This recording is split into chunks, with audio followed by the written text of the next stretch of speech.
This is how to patch your tire in a few minutes. This is my truck tire, and as you can see, I have it jacked up. I'm not going to go over that. I removed the screw that was in my tire right here. First, you take this kit. You can get it at Walmart for about $6, and it comes with a bunch of these little rubber guys, some rubber cement, and these two tools. Thread your plug through here. Don't try to squeeze it through the skinny part. You have to stick it through the big oval part there. Thread it through. You use this guy and you clean up the hole, which seems counterintuitive, but you use this. You can screw it in, you push and pull, you rough up the hole real good to where you can get this in and out pretty easily. Otherwise it's really hard to get the plug in. Okay, so I'm going to rough it up and then I'm going to show you what's next. Okay, I roughed up the hole really good. So one thing I normally do is take the tire actually off. All of the air pressure is already let out after I took out the screw. So we're on to the patching part. Again, I normally take this off, but I actually couldn't get the rim off of the car, which is kind of bizarre. And yes, I took the lug nuts off, duh. So on to the gluing part. Okay, you puncture the rubber cement, and you pretty much just lather this bad boy in rubber cement. Honestly, I don't have enough holes in my tires to really care about using too much, so I use this and just coat the crap out of it because it really can't hurt.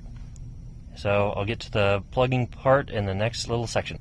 Okay, I got a bunch of glue on here. This next part is going to be hard to video while I do it, so I'm going to show you. You basically shove this sucker in right through the hole. It's going to make a V shape, and you want still some of this extra black plug sticking out.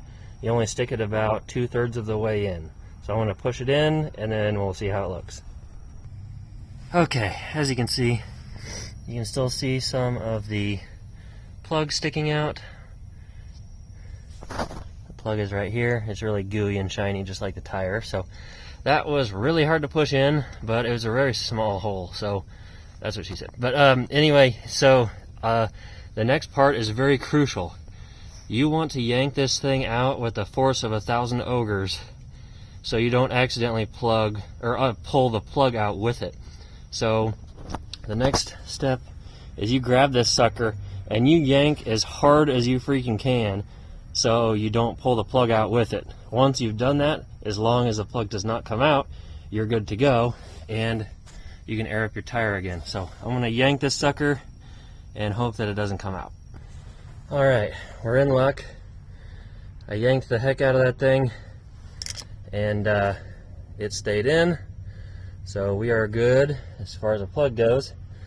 The next step, I'm just going to let it dry for a bit, and you want to cut most of that off. You don't want a whole bunch of this swirling around hitting the road, because it'll I could potentially wiggle it free. Like I said, that was a really small hole, so it was really hard to push in there, even though I roughed up the hole really well. So I'm going to go ahead and put my lug nuts on, which, I usually do this with it off the car, but even with a rubber mallet and putting the weight of the truck on the wheel, I couldn't get it off. So hope it doesn't go flat again, but I'll be getting new tires. I know. Someone's going to tell me, your tread is really low.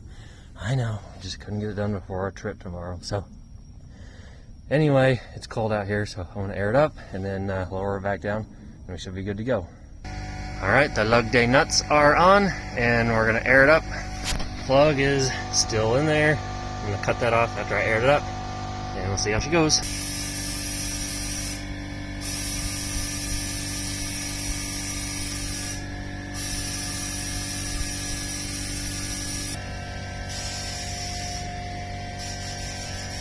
We're good.